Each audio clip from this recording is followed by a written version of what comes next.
Alexandre Jardin, Bernard Werber, bonsoir, je suis très heureux de vous recevoir. On a l'impression de vous recevoir, parce que comme on est très copains dans la vie. Ben c'est ça, c'est ce que j'allais dire. On se sent majoritaire. J'allais dire, c'est ça. En fait, c'est vous qui me recevez ce soir, et je peux répondre à vos questions, mais ça ne va pas intéresser les gens. En revanche, vous, ce qui m'intéresse, c'est comment est née votre amitié d'écrivain. Vous d'abord d'humain, d'abord, avant d'être écrivain. Vous êtes c'est votre point commun. C'est mon fils qui lisait mes livres. Oui, ça a commencé comme ça. Et qui en a parlé à Stéphanie Janicot, qui m'a dit tu devrais rencontrer Alexandre, c'est un type super. Et on a déjeuné ensemble. Et voilà, on a une passion aussi commune pour l'histoire. Donc C'est Jacques Weber qui a fait. Même il est resté avec vous. ça peut faire monter l'audimat. Et c'était quand ce déjeuner? C'est quoi? C'est une amitié récente ou une amitié Longtemps. Ouais, il y a peut-être 10 ans. Ouais. 10 ans? 10 ans. Et vous vous en souvenez bien de cette rencontre avec... Très bien, très bien.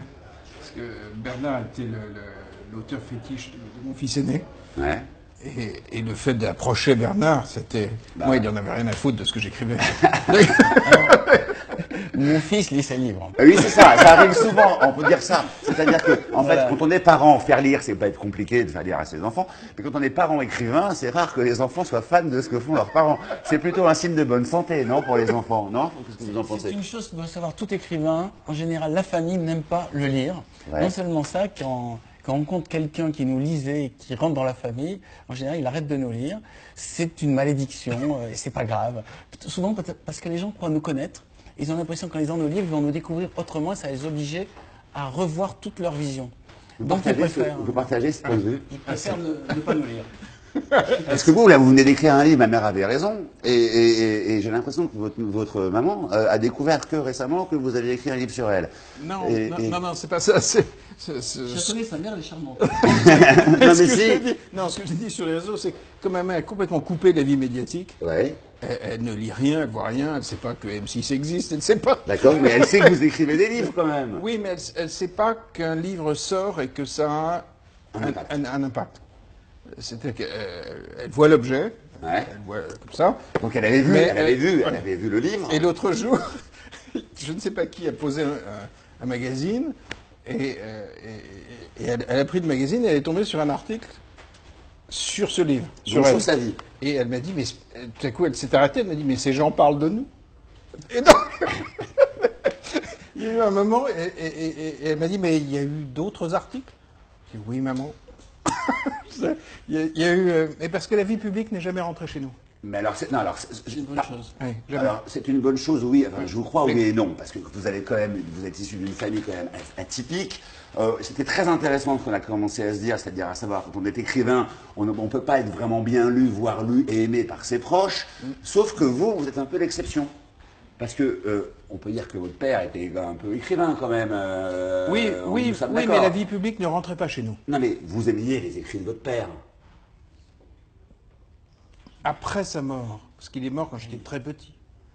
Et à 15 ans, avant 15 ans, je n'ai pas lu ses livres. Et donc Alors, est-ce que vous auriez aimé ces livres si vous aviez, comme votre fils, voilà, est-ce que vous auriez été comme votre alors, fils? je les ai lus après. Et j'ai rencontré un écrivain génial. Vraiment Donc, il génial. faut attendre que son père soit... La guerre à 9 ans, c'est un livre absolument génial. Réellement. Mais je l'ai découvert plus tard. Et je me souviens de la première fois que j'étais invité chez Pivot. J'avais 21 ans et il m'a présenté comme le fils de Pascal Jardin. Et je me suis dit, il est fou, personne ne sait qui c'est. Parce que mes copains de classe ne lisaient pas mon père. Donc, pour ma génération, au lycée, on ne lisait pas Pascal Jardin. Quoi. Et là, par exemple, votre fils, il vous lit, il a lu le livre sur sa grand-mère, ma mère avait raison. J'en sais rien. J'en sais rien parce que effectivement en famille, je pose les bouquins, mais toi aussi, non? Ah, oui. Vos enfants, je sais que vous avez des enfants, mais je me permets, mais... Et mon fils commence à me lire, je veux dire, depuis 2 ans. Il a 23 ans maintenant, donc c'est assez récent. Mais par contre, il fait une analyse assez pointue. Et sur mon prochain roman, il le lit. Et alors, il est très, très, très critique. C'est-à-dire, il me dit, écoute, la dernière version était mauvaise, mais celle que tu m'as donnée est encore pire. Il m'explique pourquoi tout fonctionne pas, pourquoi ça tient pas debout, pourquoi les personnages. Et en fait, il y a des très bons conseils, donc je recommence tout à zéro avec ces conseils. Mais c'est très récent. Mais c'est quoi ce rapport? Comment on l'explique là? C'est normal, c'est naturel, mais là c'est quand même d'une violence extrême, non? Non, il a fait une école de scénariste, donc il analyse mon travail par rapport aux règles de scénario qu'il a appris. Et en général, comme il dit, il y a trois termes qu'il utilise, c'est GSU, goal, stakes, urgence. Il me dit, ça manque de goal, il faut un enjeu plus fort. Stakes, il faut des éléments extérieurs encore plus forts. Et il faut une urgence plus forte. Donc il me dit, ça démarre pas assez vite, il faut que tu ailles plus vite dans des scènes spectaculaires. Tu recommences tout en faisant tout. Mais c'est très sincère, il est passé de je lis pas à je lis, j'analyse et je critique. Et en plus, il a raison, donc j'en tiens compte. Je crois que c'est important pour tout écrivain d'avoir une sorte de figure sur laquelle se taper. C'est-à-dire, Stephen King avait très bien parlé, il y a un moment, parce qu'il a réussi, plus personne n'ose lui dire ça fonctionne pas. Et il faut trouver une sorte de... C'est pour de l'éditeur, par exemple. On peut tolérer ça de son éditrice, non? C'est assez Antoine difficile. Berny, à l'époque, quand elle vous prenait sous son aile, Alexandre Jardin, et qu'elle vous bottait les fesses. Oui, mais non, elle ne faisait pas ça. L'éditeur intervient au dernier moment. L'idéal, c'est d'avoir ce punching ball, cette réaction avant l'éditeur. C'est-à-dire qu'au moment où on la met à l'éditeur, on sait déjà qu'on a réglé beaucoup de problèmes. Moi, je fais beaucoup de versions, c'est-à-dire les premières versions sont très mauvaises. Au fur et à mesure, j'améliore. Grâce à votre fils, donc, qui est votre coach. Et là, maintenant, depuis peu, grâce à mon fils. Et vous le payez, non? Maintenant, non? Il est rémunéré. J'espère qu'il ne pas. Et vous, c'est qui lit vos livres, vos épreuves en premier, si c'est pas votre éditeur ou votre éditrice? Mon si c'est pas votre fils qui vous lit pas? Non, pas du tout mon entourage. Votre amoureuse? Non. Qui Rarement. alors? Ma femme, rarement. C'est quelqu'un dont je vais lire un texte. Ah ouais, ok. Qui est mon éditeur, qui s'appelle Jean-Paul Anteven, qui est le père de Raphaël. Et Jean-Paul, il ne sait pas que je vais lire un texte de lui ce soir. C'est à mes yeux un des plus grands stylistes vivants. C'est-à-dire que c'est vraiment quelqu'un... D'abord, c'est le pic de la Mirandole. C'est une espèce de puits de science, de savoir, et parfois, j'ai l'impression que Jean-Paul n'est pas au courant de son propre génie. Et pour moi, il fait vraiment partie des gens qui cavalent en ce moment dans Paris. Ça fait plaisir d'écouter ça. Mais je pense vraiment. Mais toi non plus. Bernard n'est absolument pas au courant de... C'est un génie qui s'ignore. Oui, non, mais il n'est pas au courant de l'énormité de son imaginaire. Ça fait plaisir, je ne regrette pas d'être venu. Non, mais c'est vrai qu'il ne sait C'est pas. sympa d'être avec un copain. Non, mais il ne sait pas. Et Jean-Paul est vraiment un styliste phénoménal. C'est-à-dire qu'il fait partie des... Or, l'époque est énorme en ce moment. Et ce que je trouve génial dans le fait de faire une soirée... Ça veut dire quoi l'époque est énorme? On a des auteurs considérables. D'accord, ok. C'est une époque extraordinairement féconde. Énormément de gens passeront à la postérité. Et évidemment, on ne se rend pas compte sur le moment. Et alors, j'ai pris des photos sur mon téléphone, parce que je ne pouvais pas apporter tout, d'un portrait de Jean d'Ormesson, écrit par Jean-Paul Anteven. Alors, on va l'écouter dans un instant. Pas de problème. Mais avant, vous allez respecter la petite tradition qui s'est instaurée depuis maintenant 1 heure avec les 2 premiers plateaux. C'est de piocher une question ou une citation d'auteur. Vous avez le choix. Tu me la donnes? Ouais, une question, une citation. Vous la lisez, vous commentez et après vous lisez. Alors, Bernard. Quel livre offrir à son pire ennemi? Ah oui, ça sert aussi à ça. Là. Moi, c'est le livre que j'offrirai à mon meilleur ami. C'est le Tao Te Ching. Parce que c'est un livre dans lequel il y a la réponse à toutes les questions. Et je pense que si c'est mon ennemi, c'est qu'il a quelque chose qu'il n'a pas compris ou qu'il n'est pas heureux. Donc le Tao Te Ching devrait l'aider et à être heureux et à comprendre le monde. Et à ce moment-là, il ne deviendra plus mon pire ennemi. Il va devenir un être humain qui s'épanouit à côté de moi ou en dehors de moi. Parce que la lecture peut permettre ça, à la réconciliation aussi avec son pire ennemi. Ce livre-là, présentez-le nous en 2 mots. Le Tao Te Ching? Tao Te Ching, ouais.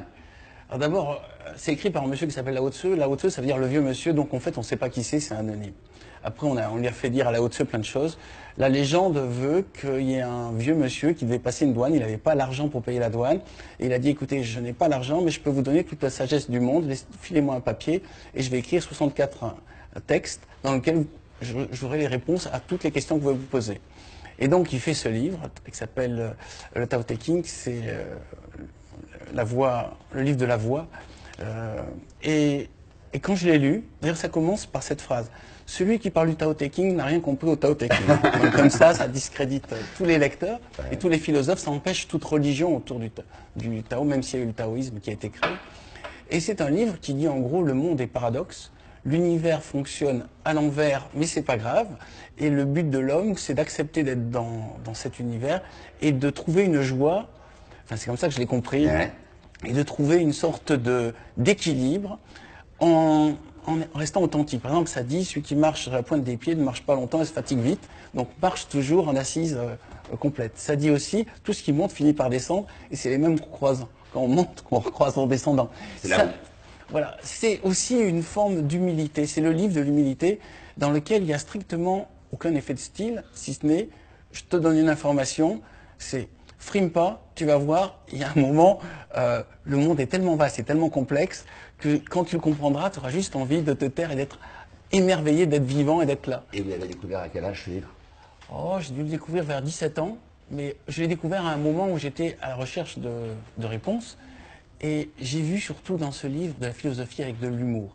Et ce qui me manquait beaucoup dans les philosophes occidentaux, c'est des gens qui donnaient des réponses style « nous détenons la vérité Ouais. ». Et le Tao Te Ching commence par dire « personne ne détient la vérité, celui qui prétend avoir compris des trucs, en fait c'est un prétentieux et un crétin, et méfie-toi de tous les philosophes, c'est des gens qui n'appliquent pas du tout les règles qu'ils prétendent dire ». Je ne sais qu'une chose, c'est que je ne sais rien. Voilà. Mais c'est dit à la chinoise, il y a un côté oriental qui était Ouais. sympathique, et une sorte de machine à répondre à toutes les questions. Enfin, moi, je l'ai vu comme ça. Mais c'est très... En même temps, ça peut être interprété de 1000 manières. Donc, c'est un texte vivant. J'ai retrouvé après, dans un dérivé, qui est le Viking, le livre des transformations. Et dans le livre des transformations, là, c'est une manière d'interagir. C'est encore un livre chinois qui date de 3000 ans.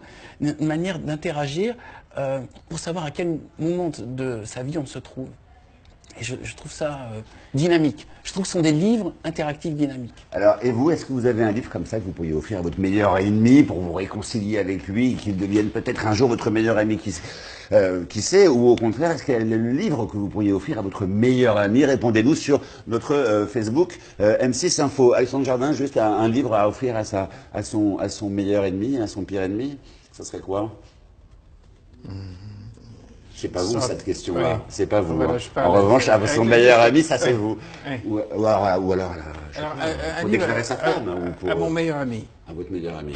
Un livre qui s'appelle Un thérapeute hors du commun. Milton Erickson, Ouais. Oui, fabuleux. c'est fabuleux. Ouais. C'est un livre absolument clé. C'est vraiment un des livres qui a façonné ma pensée. C'est le père de toute la communication indirecte. C'est L'hypnose Erickson. Oui, ça naît de la thérapie, mais c'est applicable à toutes les relations humaines. C'est un des plus grands stratèges des relations humaines. Donc, également, ça peut être un stratège amoureux, ça peut être peu importe le domaine auquel ça s'applique.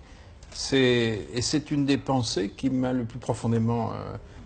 Milton Erickson, un thérapeute hors du commun. J'allais vous dire, répétez le titre. Un thérapeute hors du Erickson, commun, Milton Erickson, le père de l'hypnose ericksonienne. qui fait école aujourd'hui, ce bouquin. notamment dans les thérapies cognitives et comportementales. Je peux raconter une petite anecdote allez-y. qu'explique Erickson. C'est une anecdote qu'il raconte lui-même. C'est qu'il était fermier en Suède, je crois, et son père essayait de tirer une vache en tirant sur le licol avec une corde. Et donc Erickson se moque de son père et il dit tu peux faire mieux, montre-moi. Et Erickson tire sur la queue. C'est-à-dire au lieu de le tirer en avant, il tire en arrière et par réaction, la vache se met à aller en avant. Et je crois que ça, c'est une compréhension des comportements humains. D'ailleurs, maintenant que tu me le dis, je t'ai vu plusieurs fois faire ça, c'est-à-dire quand tu vois que quelqu'un te pousse dans une direction, tu l'accompagnes dans la zone où tu fais le contraire de ce qui est prévu. Comme ça, la personne est déstabilisée et on peut l'amener là où on veut l'amener. Est-ce que vous avez entendu parler d'un livre qui fait beaucoup réagir là nos auditeurs, qui s'appelle Les 4 accords Toltec? Oui. Est-ce que ça fait partie aussi de ce livre-là qui peut aider à traverser la rue? Parce que finalement, la littérature, c'est ça aussi. Il y a la littérature qui aide à traverser la rue, la lecture qui peut sauver une vie. Est-ce que, par exemple, Les 4 accords Toltec fait partie de cette littérature-là ou au contraire, elle est encore un tout petit peu en deçà quand même? Il y a les 4 accords. Ne pas faire de suppositions, de rien prendre personnellement. Avoir une parole propre. Avoir une parole propre. et dernier. être gentil avec soi-même, c'est-à-dire d'accord. se pardonner si jamais... C'est pas mal, c'est pas la hausse, mais c'est pas mal quand même. Mais c'est la même sagesse, il y a des sagesses dans le monde entier. J'ai pas dit que la haute c'est la meilleure. Bien sûr. Mais c'est vrai que les 4 accords Toltec résument une sorte de bon sens qui est déjà que quand on dit des paroles sales, on se salit la bouche. C'est pour ça qu'on dit que dire à son pire ennemi, c'est surtout pas une parole sale. Il faut lui mettre une parole propre. Et Mais ça c'est impossible, c'est difficile, c'est complexe. Il faut s'appeler Bernard Werber, Non. avoir observé les fourmis assis en tailleur sur il son faut bureau. juste faire un pas de côté. C'est-à-dire que si vous prenez l'adversaire de face, vous allez vous fatiguer, vous allez essayer de le mettre KO. Mais même si vous le mettez KO, quel intérêt? Le vrai truc, c'est qu'on se met de côté et on regarde qu'est-ce qui se passe. Et plus on va se mettre loin, plus on va comprendre ce qui se passe. On va comprendre, en fait, on s'en fout qui a raison, qui a tort. On va juste se dire, ces deux-là n'arrivent pas à communiquer, il faudrait peut-être améliorer leur communication. Je crois que la base, c'est les problèmes de communication. La lecture aide à rester zen, la lecture aide à s'apaiser, la lecture aide à ne pas rentrer dans le conflit directement.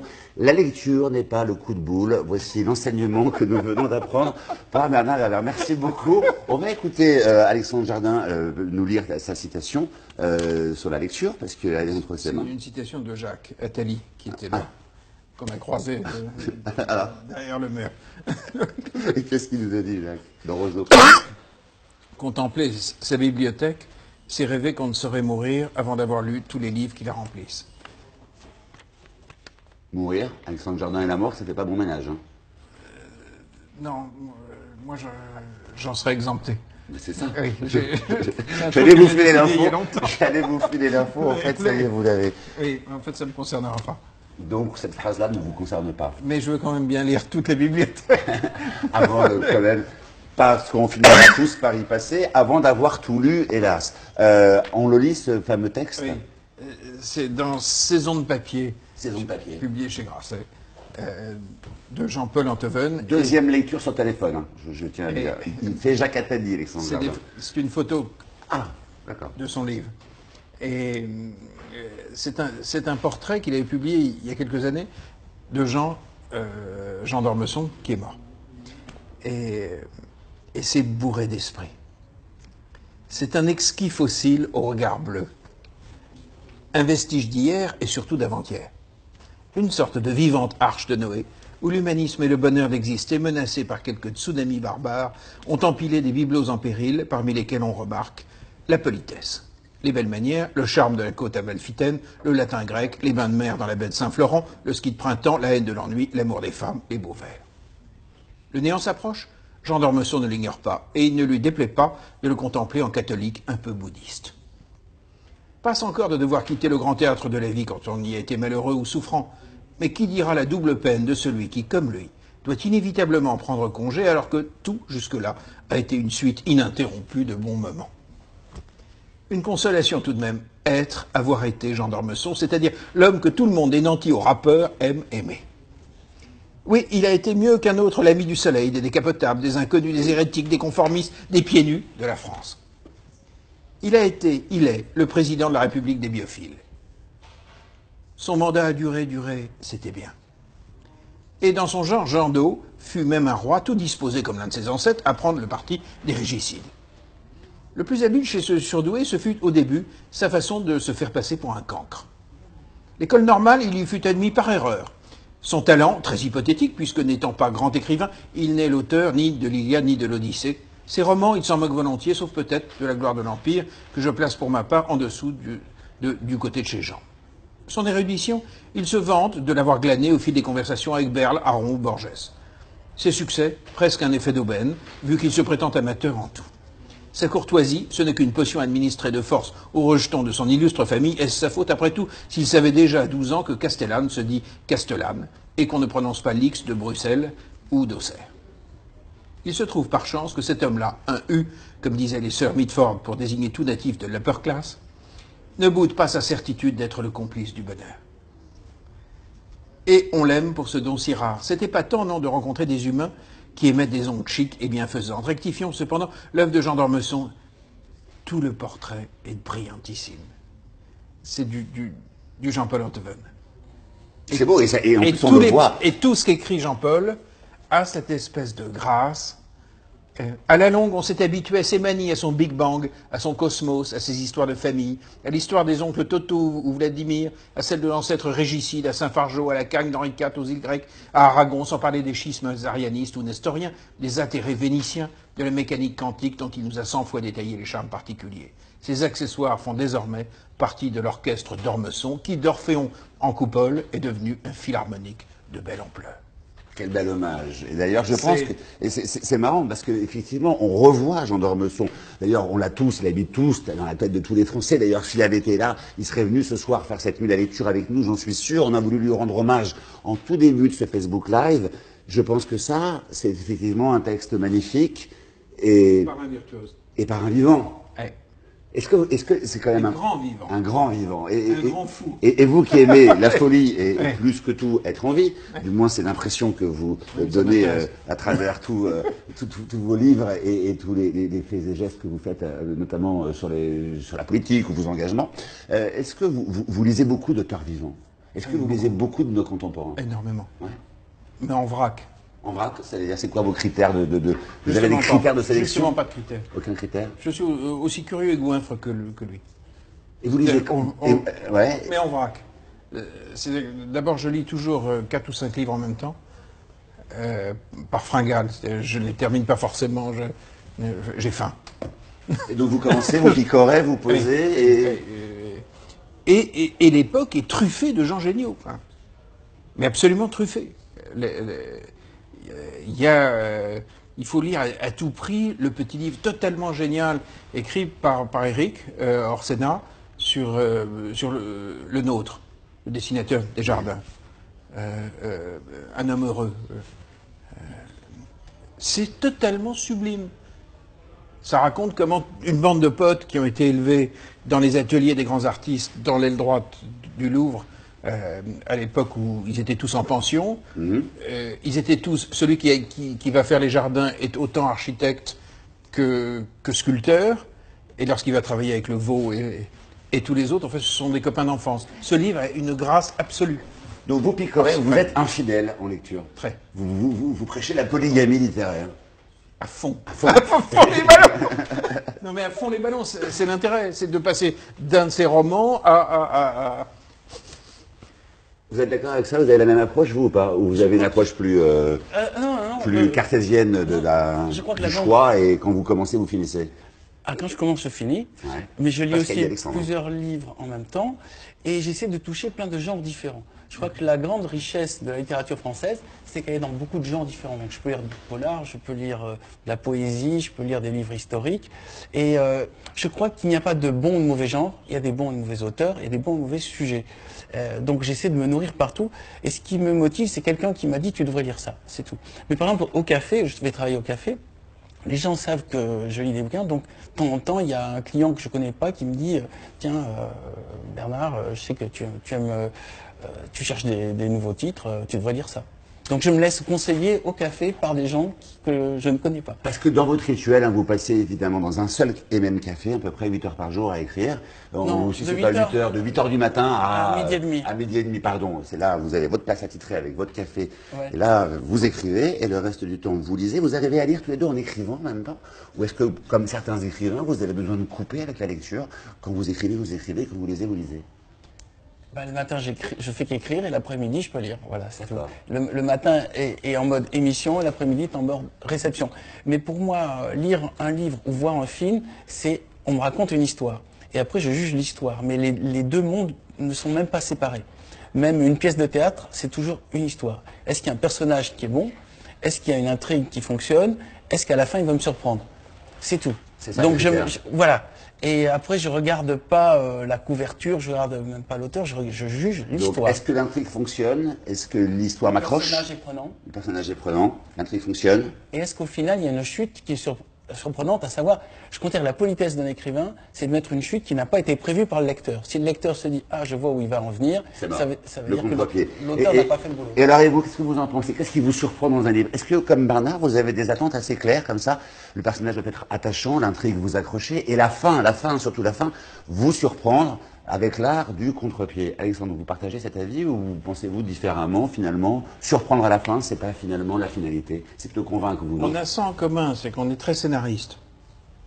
Et je dis ça parce qu'on en parle depuis longtemps, mais c'est vrai qu'une des grandes faiblesses traditionnelles du roman français, c'est la question de la construction.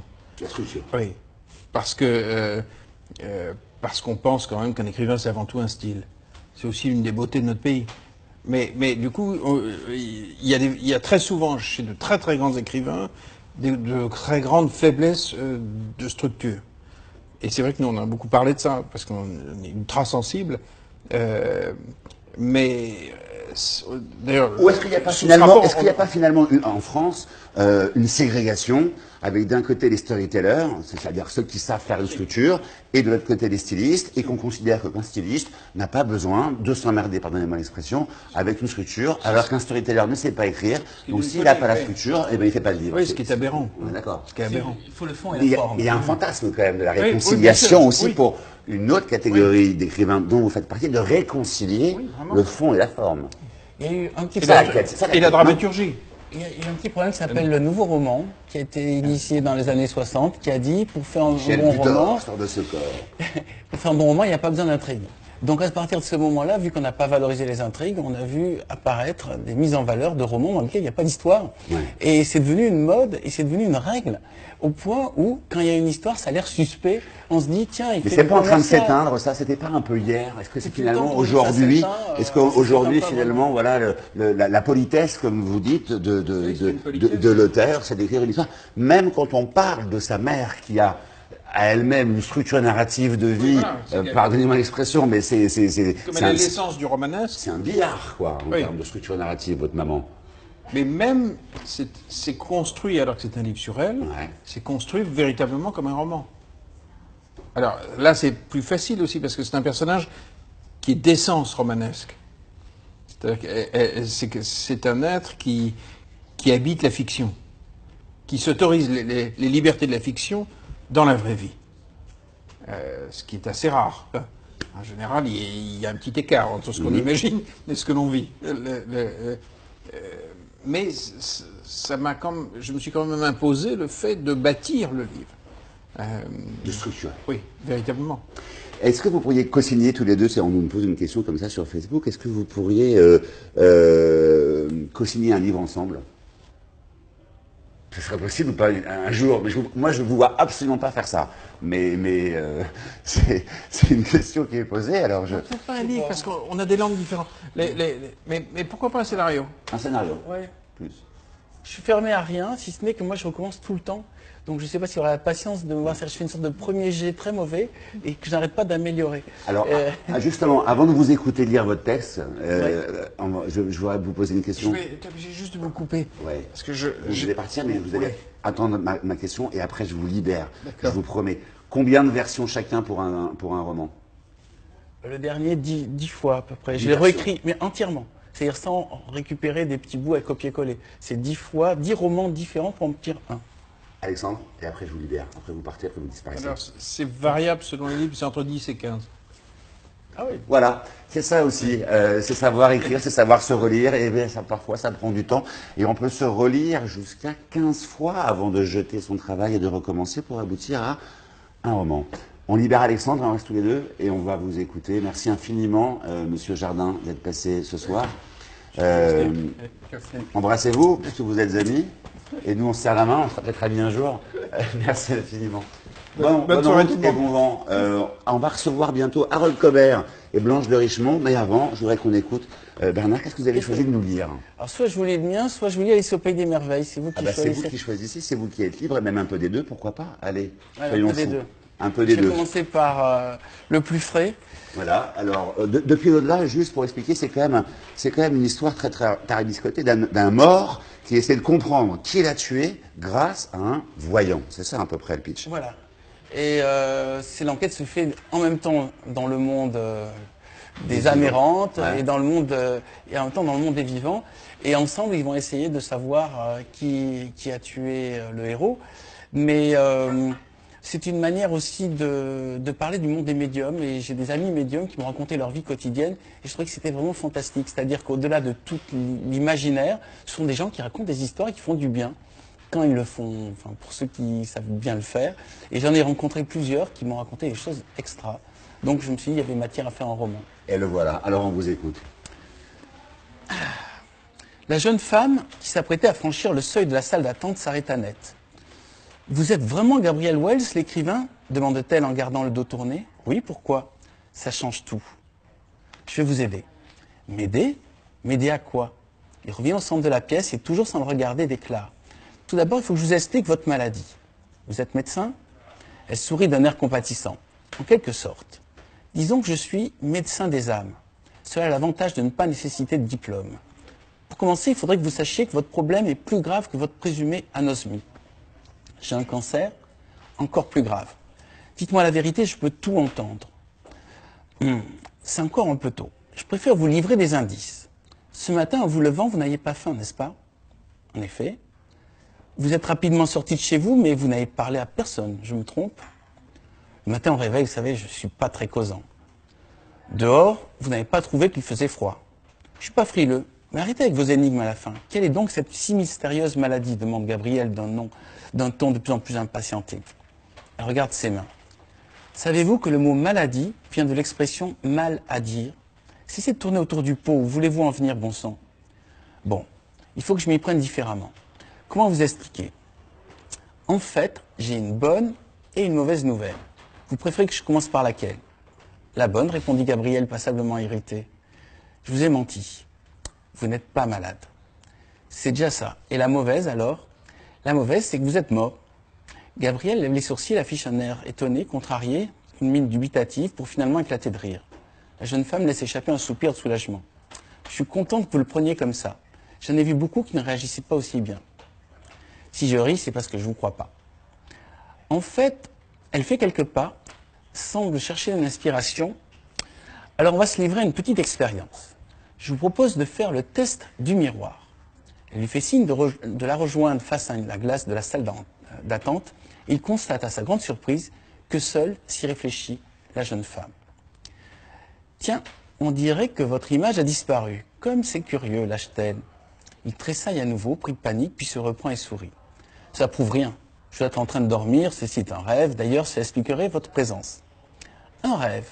Alors pincez-vous. » Il se tord la peau du bras. Je ne sais rien, tout simplement parce que je rêve que je me pince.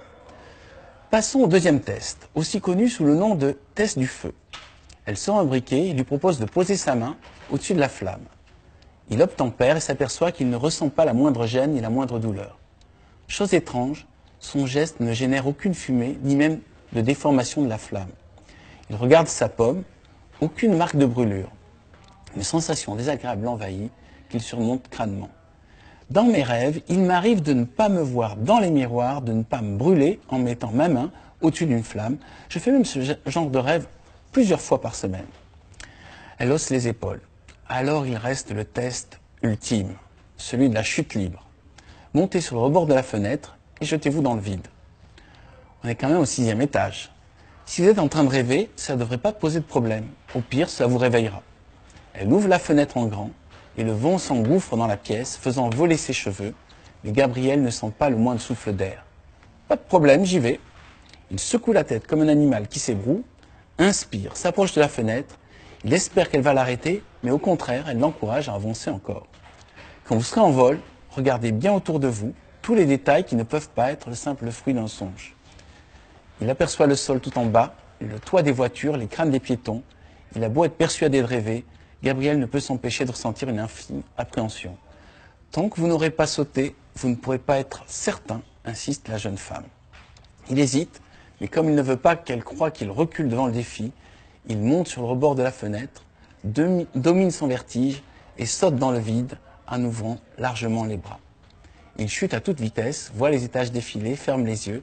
Quand il soulève de nouveau ses paupières, il n'a pas encore touché le sol et plane au-dessus de l'avenue. Merde!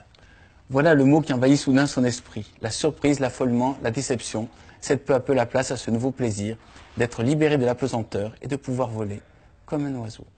Et voilà ce qui s'appelle Comment accrocher le lecteur avec le début du nouveau roman de Bernard Werber depuis l'au-delà. Ça, c'est une scène d'accroche qui a nécessité quand même, pas la scène d'accroche, hein, ce livre-là, 10 livres pour rien, non pas pour rien, mais pour, ça s'appelle le travail, simplement, voilà, la répétition de l'écriture. Ça me fait plaisir de pouvoir le dire parce que les gens ne savent pas. C'est On très fait important. plusieurs livres avant d'en avoir un bon. Mais il y a des auteurs qui peut-être du premier coup arrivent à avoir la bonne formule. Moi je vois ça un peu comme Mastermind. On teste des formules Eh ben, et on on regarde. embrasse, hein, ces auteurs-là, on va dire. On aimerait bien les rencontrer d'ailleurs un jour, parce qu'il n'y en a pas beaucoup.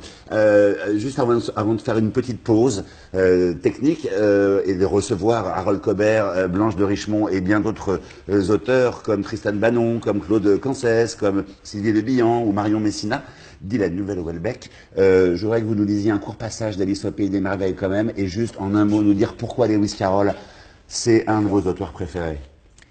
On a 5-4 minutes. Allez-y. Pourquoi Lewis Carroll? Je réponds d'abord avant de Ouais, lire. vous répondez d'abord. Parce qu'il y a une structure cachée. Ce qui m'intéresse dans les romans, c'est ce qu'on ne voit pas et qui est caché. Et dans Lewis Carroll, il y a une structure cachée qui est une partie d'échecs. Et donc de savoir qu'il y a des personnages qui bougent en suivant un jeu qui est extérieur, je trouvais ça fascinant.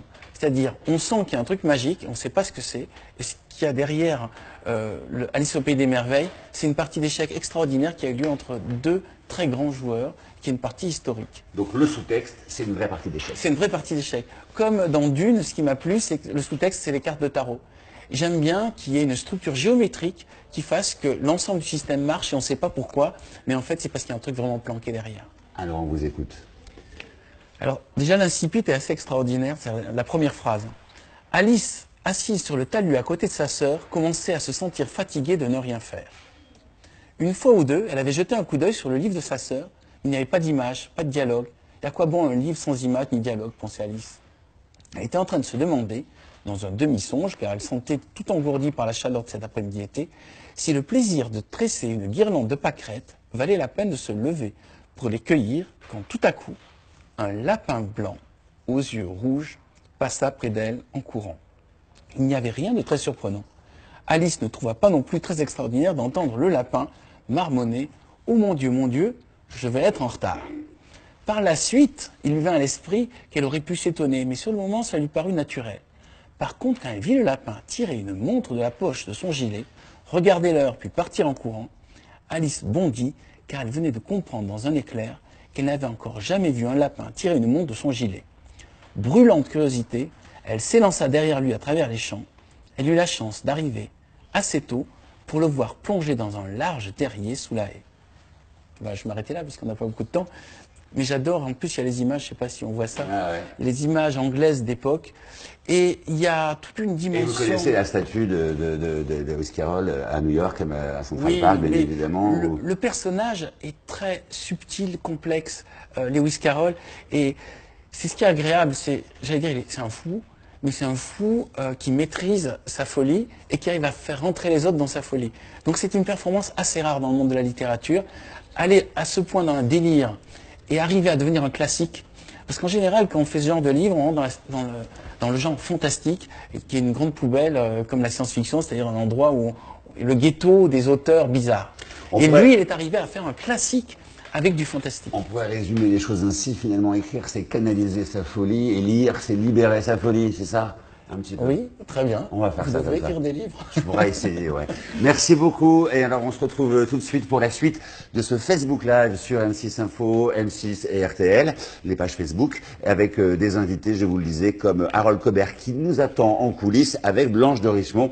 Visiblement, ces deux-là sont faits pour s'entendre. À tout de suite.